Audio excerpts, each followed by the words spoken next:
काकडीमध्ये डाळिंब घालून खाल्ल्यामुळं त्वचा चांगली होते, केस लांब सडक होतात आणि वजन कमी होतं. हे तुम्हाला माहिती आहे का? तर चला कसं होतं लगेच दाखवते. तुम्ही कधी काकडीमध्ये डाळिंब घालून खाल्लंय का? नाही ना?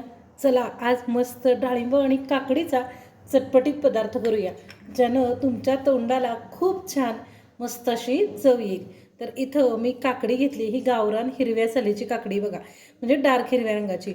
दोन प्रकारची काकडी मिळते. तर त्यापैकी ही काकडी जी आहे ना, ती जरी मोठी असली ना तरीसुद्धा चवीला छान असते. आणि दुसरी गोष्ट म्हणजे आतून एकदम कवळी असते. तर काकडीचे 2 देठ काढून घेतलेत. आता याची मी सालं काढून घेते. तोपर्यंत तुम्ही व्हिडिओ लाईक करून घ्या, कारण हा पदार्थ तुमच्या घरातले सगळेजण अगदी बाऊल भरून आवडीनं खातील. तर पहिल्यांदा ह्याचं साल काढून घेते.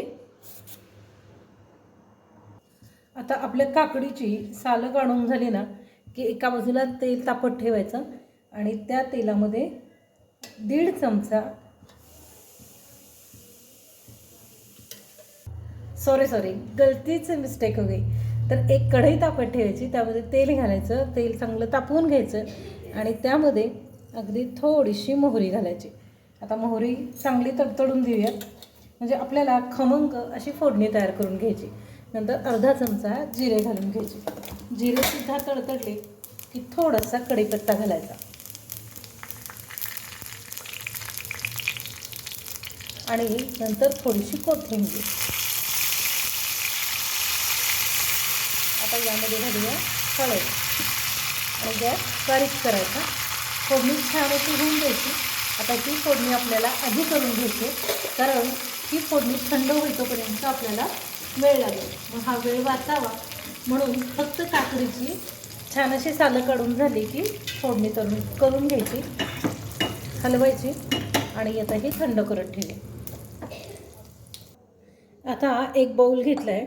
त्या बाऊलमध्ये अर्धी वाटी ताजं दही घ्यायचं, जे आंबट नसेल आणि साईचं नसेल, म्हणजे साधं दुधाचं लावलेलं दही असावं. तर त्या दह्यामध्ये आता आपण तुमच्या आवडीनुसार तुम्ही साखर घालू शकता. तर मला थोडीशी जास्ती साखर आवडते म्हणून मी 2 चमचे साखर घालून घेतली. आता याच दह्यामध्ये एक आपला पोहे खायचा चमचा जो असतो ना, तो चमचा भरून खमंग अशी भाजलेली जिरेपूड घालून घेऊया. आता त्याच चमच्याने 1 चमचा धनेपूड घालून घ्यायची. थोडंसं मीठ घालूया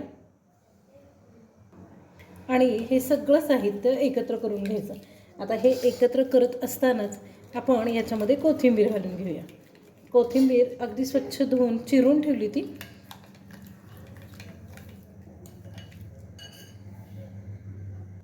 आता 2 चमचे शेंगदाण्याचं कूट घालायचं आणि हे सगळं साहित्य मस्त फेटून एकत्र करायचं.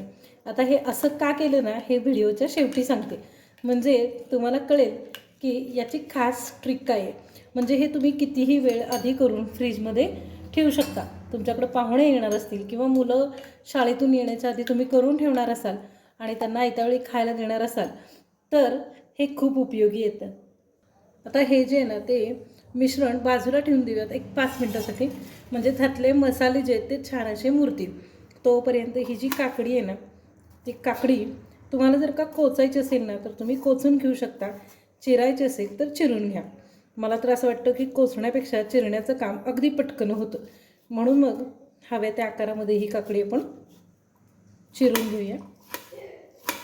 असे हे जे काकडीचे तुकडे आहेत ना, ते खूप छान मस्त असे लागतात बरं का.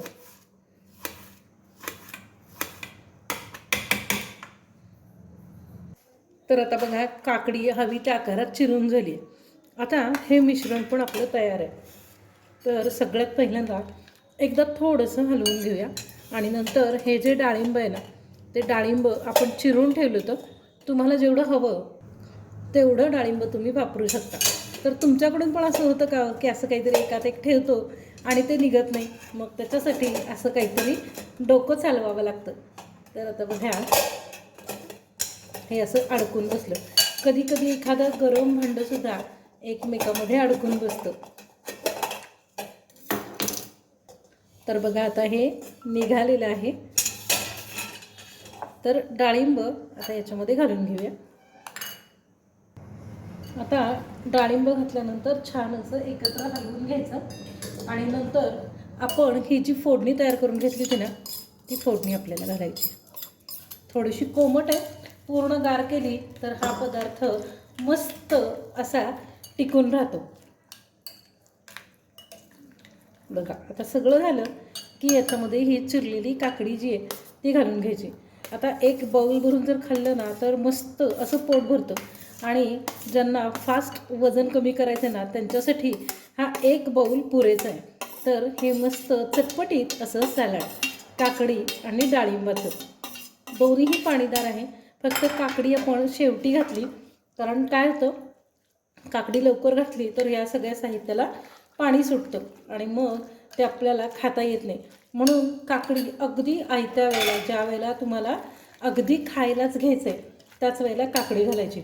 तर बघा याला रंग किती सुंदर आला आहे आणि मस्त असं बाउल भरून खायला छान लागतं.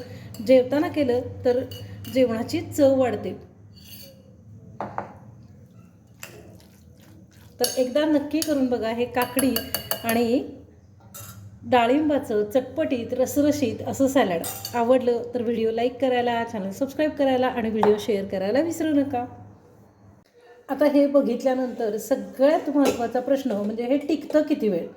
तर जोपर्यंत तुम्ही काकडी घालत नाही तोपर्यंत याला पाणी सुटत नाही. एकदा काकडी घातली ना की मात्र 10 मिनटाच्या आत हे खायला घ्यावं लागतं.